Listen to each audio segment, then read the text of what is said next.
Howdy folks, Little John out in the brewery, and as you can see I've had a few beers, which is what led me to here. I've just sat down, I've done a follow-up tasting on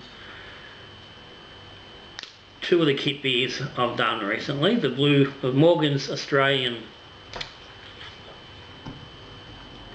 Morgan's Blue Mountain Lager and the Cooper's Golden Crown Lager. This was partially done, half was done with US-05 in a normal fermenter, and half was done with W3470 lager yeast under pressure, both at 15 degrees. These were done, one with dry enzyme, one with heavy influence of dextrose, looking to compare the difference. I've just gone through, I've done a full tasting,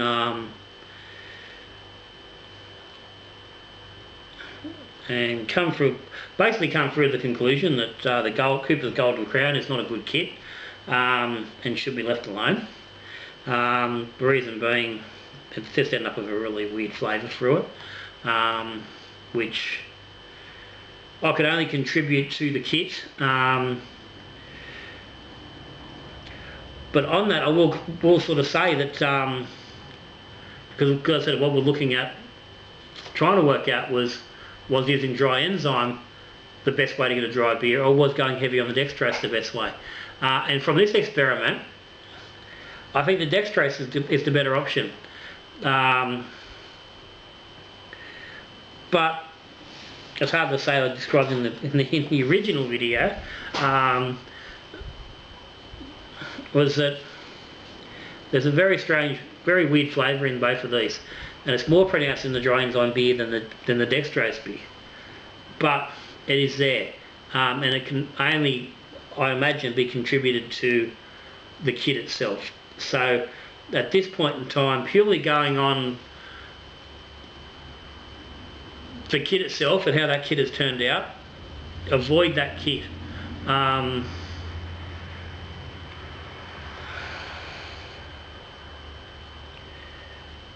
These are both supposedly both Australian lagers, and the Blue Mountain is far and away a better result than this one. So we'll go into more detail.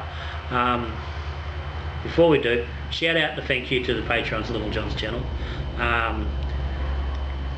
Links down in the comments if you want to have a look about what's involved with Patreon, and for a small contribution a month, you help keep the channel going, allow me to do these sort of experiments, and there are some benefits that come along. There's prizes. You'll see if you watched the videos last week. There's a monthly prize. There's recipes that go out to the patrons. There's bonus videos. So it's worthwhile. Have a look at it. It might be just right for you. Either way, if you're watching the videos regularly, hit the subscribe button and the like button as well. Hit the notification button as well, the bell down there. That way you don't miss anything. If a new video comes out, you hear about it. But that like button is really important. That supports the channel massively.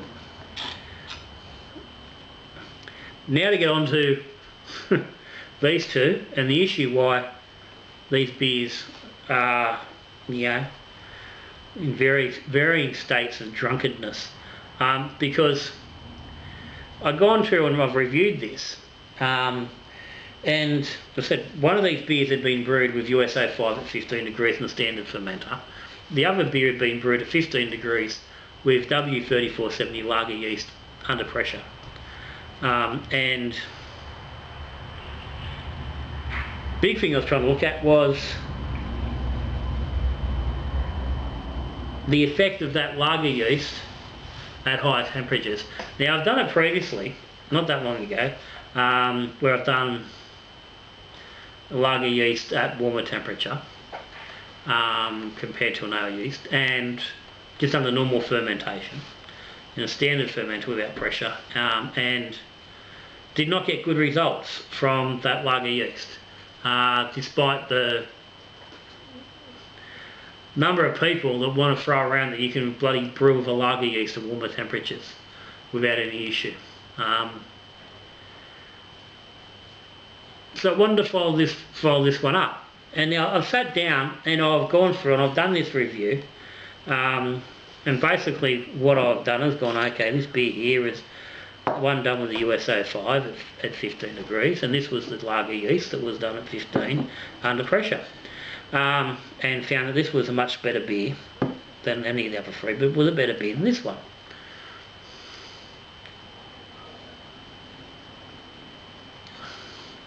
Effectively going, okay, well, the lager yeast, worked better, even though it was at slightly elevated temperatures. I've finished the video. I've done a full video, half an hour video, full tasting scenario, and I'm sitting there and I'm looking at my notes, and the notes on this beer carry over from last year's book into the New Year book, and the New Year book just has the reference to the bottling and the marking on the bottles. All the recipe information is in last year's book, and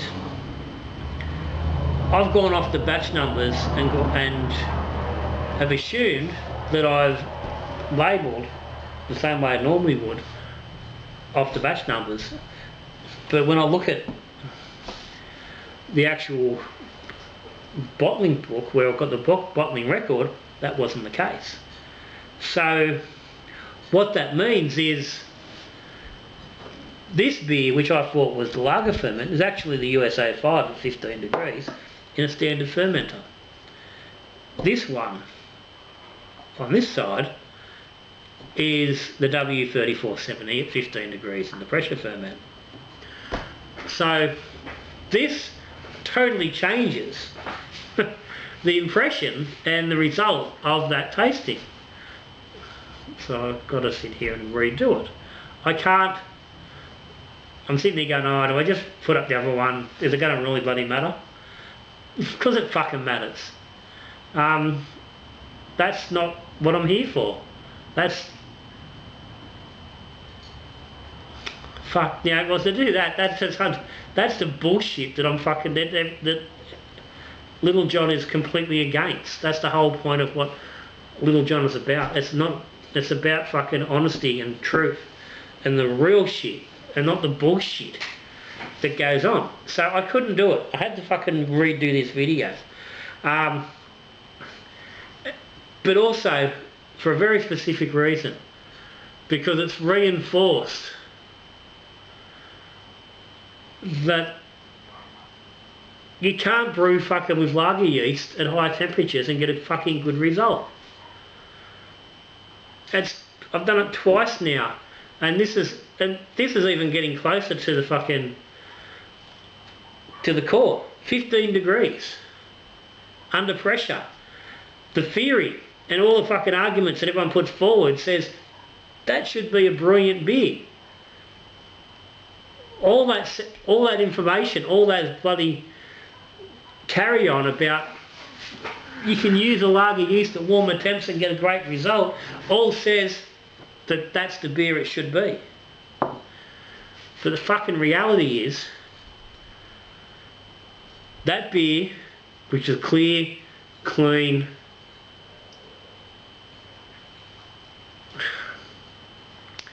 and up there with some of the best Australian lagers I've brewed, and a beer that you could give to absolutely anybody with complete fucking confidence and pride in your brewing ability, is brewed with US-05 at 15 degrees. I have for years and years said, if you can't brew at lager temperature with lager yeast, use US-05 at 15 degrees. it gives you a lager-like finish without the bullshit. I commented before I done it. This was a 12-day, it's actually 11-day ferment. 11 days. But nowhere near a lager ferment. And one pack, well, with one pack USA 5.5 batch, so 2 packets in your normal batch. And that goes without saying. Has produced a bloody nice beer. W3470 at 15 degrees. Only a few degrees above that lager temperature range. In a range where some people would even say that's within lager temp, that's within the range for a lager temp. With a little bit of pressure, enough pressure to keep any of the nasty flavours off from that higher temperature.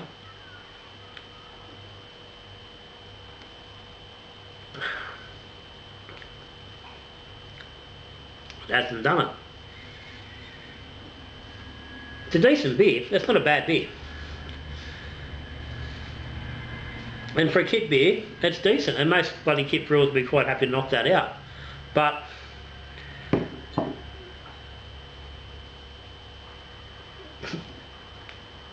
well, you can do that with your $30 fucking fermenter with, you know, $6 to $8 worth of fucking yeast. And it's better than this fella that requires a $90 fermenter, at least $90 fermenter, and, you know, $12, $13, $14 worth of yeast. And it's not as good. What are you gonna fucking do?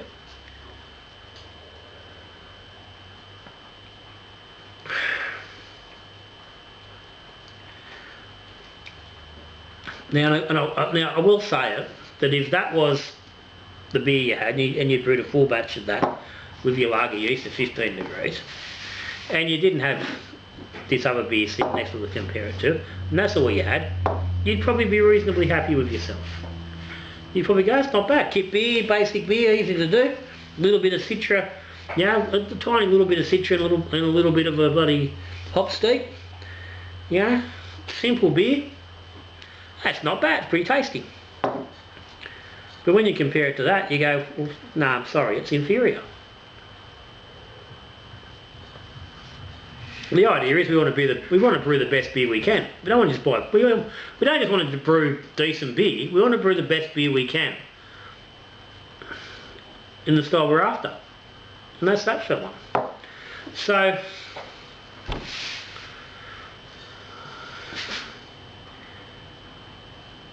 couple of things that come out of this tasting with these brews. One. The Morgan's Blue Mountain Lager produces a decent quality Australian style lager from the kit without a lot of effort. It's a mix of dry malt and some dextrose. The links will be up the top for the brew day.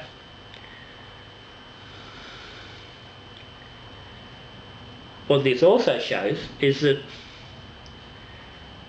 USA 5 at 15 degrees with a healthy yeast pitch, as in, you know, 2 packs, you know, or thereabouts, depending on your exact starting gravity, basically, but 2 packets in your standard batch of USA 5 at 15 degrees produces a quality fake lager.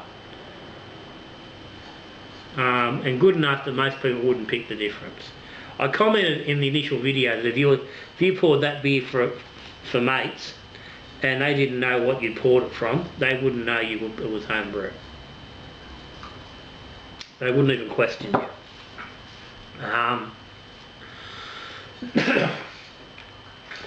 Third thing I'm getting out of this particularly is that lager yeast outside of lager temperatures is just a fucking no-no. Don't do it. And yeah, I get it. there's other people going to tell you that it's fine, and I'm one person saying it's not. I get that. But again, I'm going to throw around this whole fucking thing that most brewers, they brew a beer and go, that's all right. It come out okay, but they're not comparing it to the alternative, which is exactly what I've just done. That's what I said. If that's the only beer you got to go to, then you're going to go, that's all right. You can do that, it's fine. But when you actually compare it to fucking something else, you realise that it's not as good as you think it is.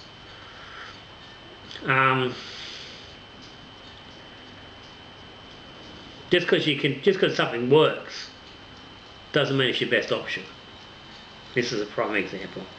So yeah, I'm not pulling the plug on this lager yeast at warmer temperatures. I'm gonna do it at least one more time. If I do it a third time and I still get shit results or poor results, then that may be the end of it. But I can't sit back on having done it twice and say that's conclusive enough for me. Well, right now I'd like to, because I've not seen anything from doing lager yeast at warmer temperatures that encourages me to think that it is a worthwhile thing. But we'll do one more at least, to make it free. So there'll be a straight up experiment at some point in the future, in the near future. Again with lager yeast, and what I'll probably do with that one I will do a straight lager yeast comparison. I'll do W3470 at 9 degrees versus an 18 degrees, and see what the difference is. Really, compare the two directly, see how we go. But the other thing I get out of this is that Cooper's Golden Crown is a shit kit. I was commenting on the first run through this video that I don't recall ever seeing anybody referring to it as a good kit or saying it's a good kit, or even posting pictures online going, here's me Cooper's Golden Crown, it's come out fucking really nice. So I can only assume that from that and from what I've got here with this beer, that it's not a good kit. They're trying to, I'm assuming, recreate a beer similar to Crown Lager, which is not a good beer in the first place, so it stands to reason. And yeah, so I don't know. I can't blame particularly the dry enzyme. I can't blame the heavy dextrose influenced beer for the flavours or the weird flavours that are there. I really have to contribute. Fuck me. I really have to put that down to the kit tin. Certainly, I'm not in any rush to brew it again. I've got other kits I want to get done. There's a lot of other kit brews I want to play with going forward. So I'm in no rush to brew this one again. I'm happy right now to say, well, don't brew that kit. There's other good kits there. If you want to brew an Australian lager, which is what these two kits are, go to Morgan's Blue Mountain with some USO5 at in a coolish range. You're knocking out a great beer. I don't see anything in that Cooper's Golden Crown that I can even go, well, if you adjust this or play with that, that's going to make it better. That's just the way it is at this point in time. So that's it. That's me. I'm done. I'm going to check out, considering I've now sat down and done this bloody video twice. But anyway, if you got any comments, any questions, as always, stick them down the bottom. Again, patrons, thank you. if you aren't subscribed, hit that subscribe button, hit the notification bell, hit the like button if you're still here. But either way, I'm done. I'm out of here till the next video. So until then, I'm looking at you. We're brewing beer, drinking beer, or talking beer. Good brewing.